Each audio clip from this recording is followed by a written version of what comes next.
Hey everyone, welcome to my video series, Miss Well Informed.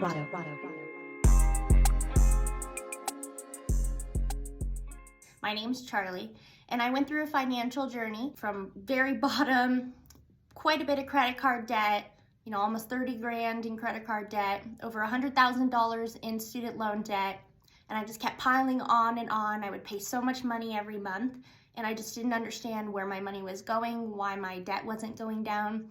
So I had to do a lot of research. I had to meet a lot of people. I got introduced to this book called Rich Dad, Poor Dad. It changed my life, to be completely honest. I had that poor mindset where I didn't think I was ever going to get anywhere. This book made me feel like there is a way to get out of it. You just have to be positive with it, but it's also a lot of work as well. His biological dad was a Stanford PhD. He became a teacher. He went the traditional route, and he lived a really great life. So to say that this man was anywhere near where I was with the credit card debt, with the student loans, is completely not true. He had money in the bank. He was able to buy all the things that Robert needed, but he was living that lifestyle that lets work, and that's what life is about, is going to work, coming home, making money just to live. That won't get you out of debt. I believed that my life was, let's go to work, let's come home. That money that I was making is just money to survive off of, and that debt is always going to be there. And that's not true. So Robert's rich dad was actually his friend's dad, but he called him his rich dad because he taught him a lot of lessons. He was actually a high school dropout. He owned a big company that was employing a bunch of workers, and we actually got to meet one in the book. He learned his lessons through trial and error. He was able to do the same thing for Robert and his friend. Instead of teaching him, sit down, this is what you do, he had Robert and his friend go through and work for their money and realize that, wow, I'm making about $4 an hour, and that's nothing to me right now. I can barely buy even a candy bar. So his rich dad taught him that you have to actually go out and learn how to make your own money and make it work for you. And that's where my mindset changed on, well, I'm not going to make a lot in the couple of hours I am teaching. So I have to figure out a way while I'm teaching to make my money work for me. In lending and where I'm at in the mortgage world, there's so many people that are around me that know what they're doing, and they know how to make a living off of not working as much. So again, poor dad likes the traditional route.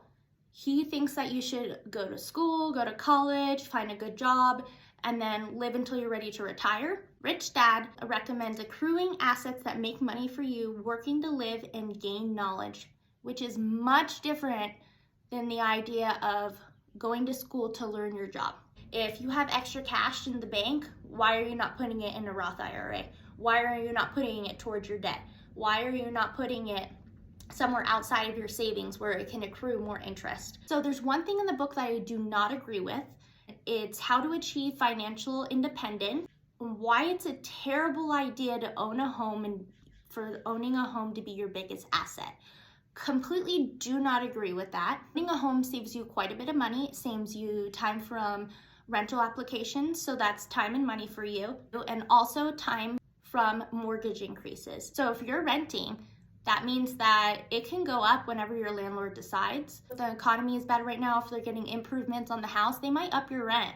And owning a home is a great asset in the fact that you are saving yourself money, and you are actually keeping a bank account for yourself in a way that you are paying money towards something that eventually will be 100% yours. If you do read the book and you do read that part, please talk to your lender, please talk to a real estate agent, a lawyer, any of those people. Probably 90% of them do own homes. I highly suggest ignoring them.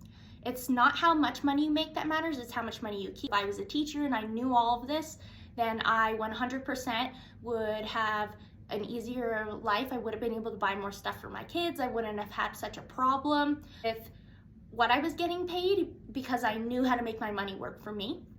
Rich people acquire assets, the poor and middle class acquire liabilities that they think are assets. So that's a mindset that I also had to learn. I went around and I bought myself a bunch of clothes. I was constantly going to the store thinking that I needed something new, and rich people don't do that. Rich people make sure that they acquire enough money before they go out and buy more stuff for themselves. Something I'm still learning, something I'm still working on, but pay your debt off first, because that new bag that can wait. That new outfit for a concert, just wear something you've already worn. Nobody remembers. I'm a little bit of a nerd, but I 100% agree with this lesson. It's the most important one in the book. It's that your most important asset is your mind. And that's exactly what I've been talking about. Educate yourself, educate others, talk to them about things we don't learn in school. Talk about things that people have a hard time talking about, which is money, which is debt. It's absolutely okay to have debt. It's absolutely okay to not know what you're doing. You just need to ask the questions. Our parents had debt. We grew up thinking we are supposed to have debt. We continue with the idea that life has debt, and that's not true. You can get out of it. So in summary, lesson 1, the rich don't work for money. And lesson 2, work to learn, don't work for money. If you had to skip ahead and you don't really care to read the book, read lesson 1, read lesson 6. Please tell me what you think about that, because after I read it, I swear it changed my life. If you don't read the book, at least follow along in the series. It's going to talk about how to get out of debt, how to make your money work for you, how to leave your 9-to-5 job, or how to make your 9-to-5 job not be your only source of income, where that you're straggling or feeling like you're living paycheck to paycheck. And then also opening your mind to possibilities and things that we haven't learned, especially coming from a middle-class family, and especially coming from a family who wasn't taught this as well. It's important to educate other people, and the best way to educate yourself is by talking about it. The next video will be about your credit score, where to get your credit score, how to get a free credit score, how to read it, where you can find balance transfer cards, really understanding hard and soft inquiries. As somebody who did not understand credit score, all I knew was that a credit score is really important to keep up. But I was so scared about getting a new card. I was so scared about transferring my debt, that it would lower my credit score, that I would have a problem with buying things later in life. Well, if I don't get my stuff figured out and I didn't figure out how to get my debt transferred, then I wouldn't have been able to buy anything. So knowing what to do with your credit score and how to do your credit score is really important. And so for the next video, that's what we will be talking about.